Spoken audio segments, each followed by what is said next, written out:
Hey guys, so the second half of the spoiler-free Attack on Titan review hit a certain snafu, which is to say the script got longer and longer first, as it does when I write them, and somewhere along the way Lord of the Rings got involved.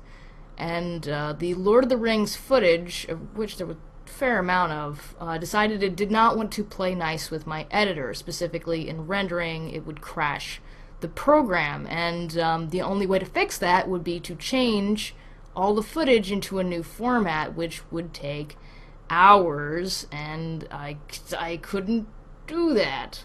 But it has been too damn long without a good video, and I am leaving for Japan for 2 weeks, so if I don't give you something good now, you're not going to get it till April, and poo on that. So here's what I did. I took a few hours out to write a spoiler-filled thesis on the character writing and underlying themes of Attack on Titan, the deep, nitty-gritty stuff, I guess. So mostly just the anime, but a little bit of the manga right at the end, so I'll give you a warning before we get to that, don't freak out.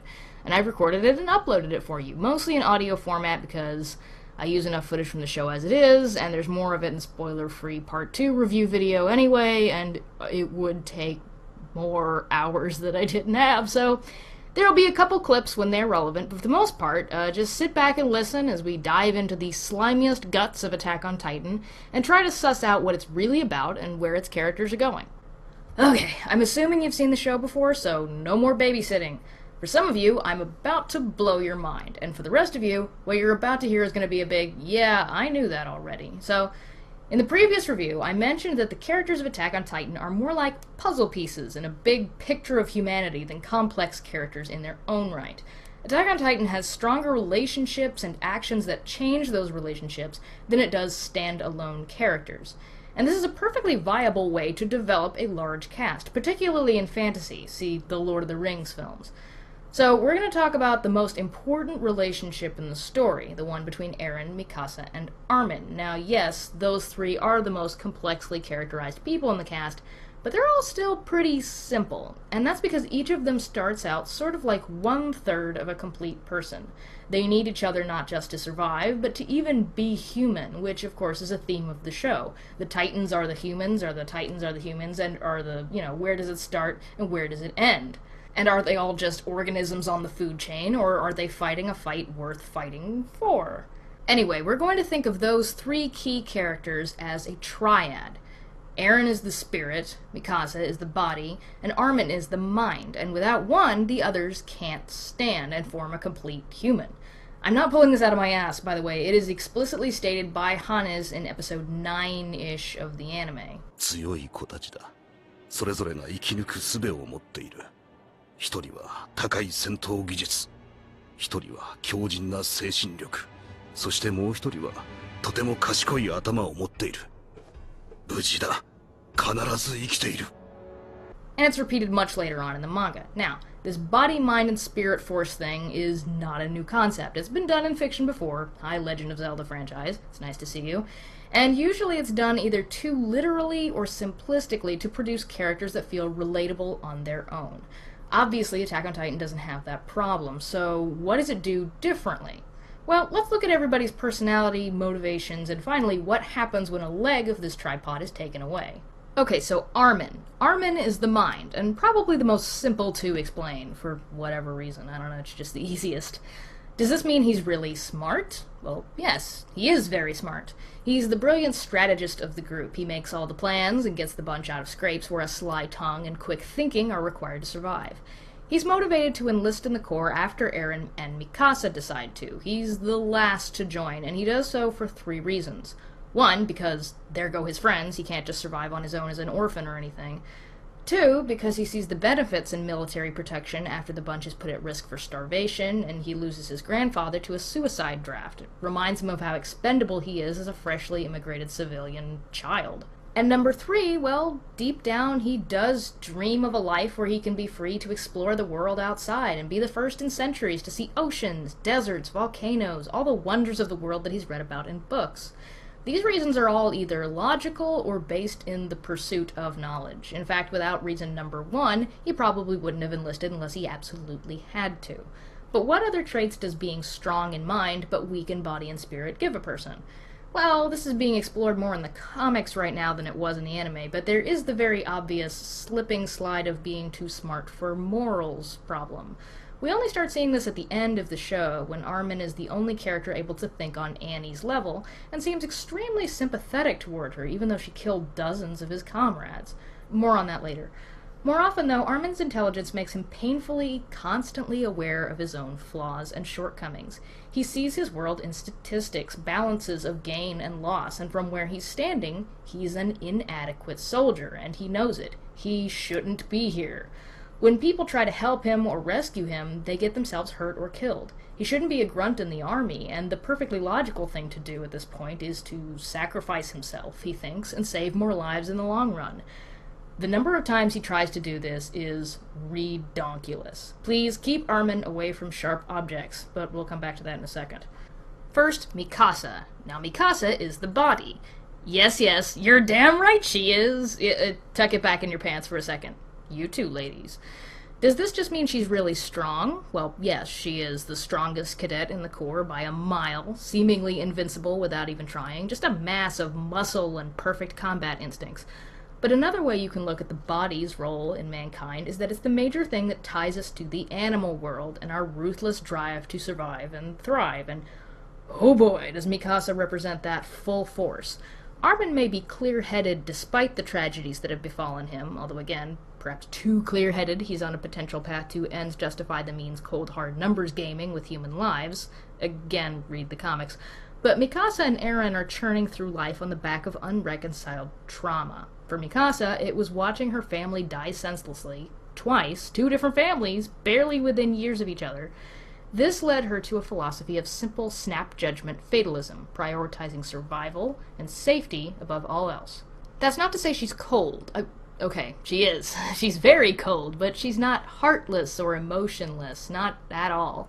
She's a mama bear, protecting her cubs, that is, her two guy friends and only remaining family at this point, and screw everybody else. She joins the Corps because she can't stop Eren from joining anymore, so she follows to ensure his survival. She has no desire to see the world beyond the walls. Her life is full and happy just by living in the company and safety of the people she loves, no matter where they are.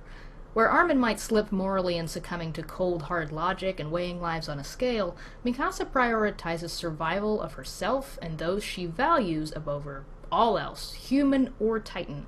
She doesn't make much of a distinction. Ethics be damned. They're all animals in the great circle of life. The world is cruel and will take from you anything you can't protect. She's a simple woman, and her boys give her life meaning, so she gives her all to protect them.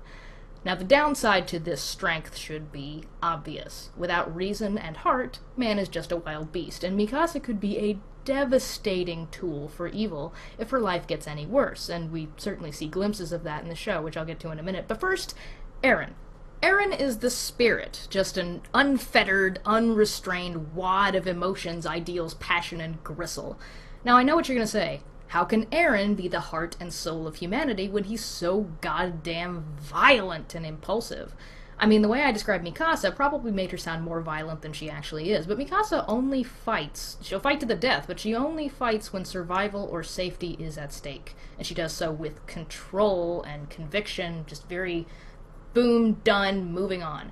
Eren picks fights for often trivial reasons, and he rushes into them with fury, spit, and thoughtless chaos, just flailing away, sometimes uselessly, but continuing to flail until the problem is resolved. Prior to even enlisting in the Corps, he killed 2 men as a small child. So how can this be? Don't you associate the spirit with morality and virtue? Hello again, Legend of Zelda franchise. Well, that's the thing. Eren is by far the most morally and righteously driven of the cast, and I don't think he really gets credit for that. He is 100% controlled by an unwavering sense of right and wrong, with feelings of loyalty and love and mourning all squished up together in this quest for vengeance that he's decided to commit the rest of his life to. He has an ethos, and it's a very simple ethos. Humans good, all humans, even the ones he doesn't get along with. He tries to see the best in them. Even when he fights with them, he sees the best in humanity, in Jean and Annie and, you know, the dumb people who complain about paying taxes for the Survey Corps. He wants to beat them up so he can tell them that they're mistaken and that they should be better people. But Titans are bad. Titans are monsters. They take people's lives and hopes and dreams and don't even use them for anything of worth. I mentioned those 2 men he kills as a young boy. Now yes, they were slave traders, and he was trying to rescue their prospective new cargo, Mikasa. But even then, murdering them as quickly and brutally as he did was only possible because in his mind, they weren't human. お前は自分が何をしたか分かっているのか? 有害なケダモノを駆除した。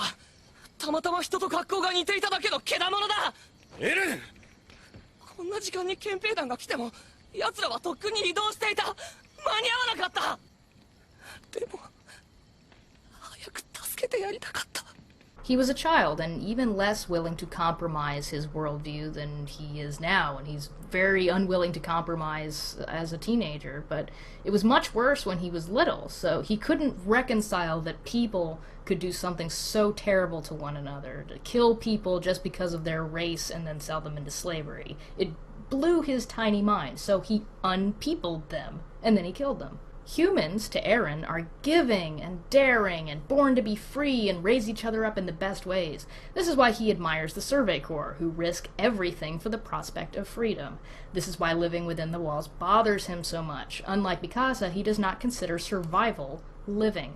And unlike Armin, he doesn't consider mindful patience a worthwhile sacrifice to maybe getting freedom one day or getting justice one day. No, he wants it now, and he acts on those righteous emotions without regard for planning or safety.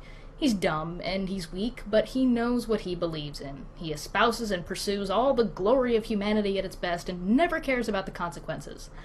Which is why he dies in episode 5.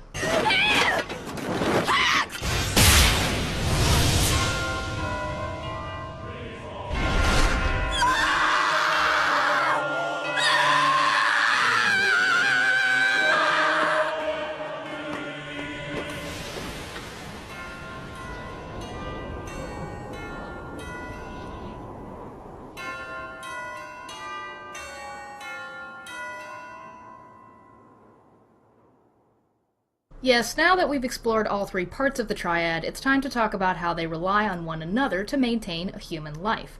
And in Eren's case, the answer is the most obvious. He would literally die without the brains and body of the triad to support him and his dumbass. His is the persona of a martyr, someone who truly inspires others and forces positive change in a society, but lives a very short life because of it. The amount of inspiration and hope he brings to Armin and Mikasa's lives, along with many others, people who don't even like him, like Jean and Annie, it's staggering, but in lifting them up, he gets pushed right down the throat of a Titan, and in this very moment in the story, he removes his leg of the tripod. And this allows us to explore why Armin and Mikasa cannot live without Eren, for 2 very different reasons. The commonality between both of them, however, is that their spirits are irrevocably damaged. For Armin, this wound to his soul would have led to his literal death, while for Mikasa it would have led to survival, but loss of her humanity. Here's why. Armin is only alive because Eren sacrificed his life to rescue him. Eren's last words were even words of inspiration for Armin to fight to someday see the world beyond the walls. Fat lot of good that did, of course, because part of that speech was also, "And I'm coming with you," before the big chomp. Armin's strength is his mind, so that's where he retreats to. Hard. The only reason he isn't eaten is because the nearby Titans think he's actually dead. He's so coma-rific.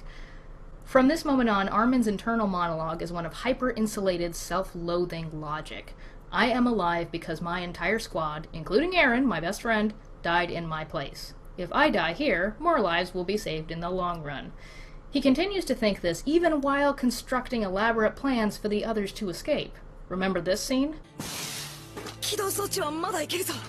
刃も全部足した。ただ、これだけはここに置いていってくれ。やっぱり生きたまま食われることだけは避けたいんだ。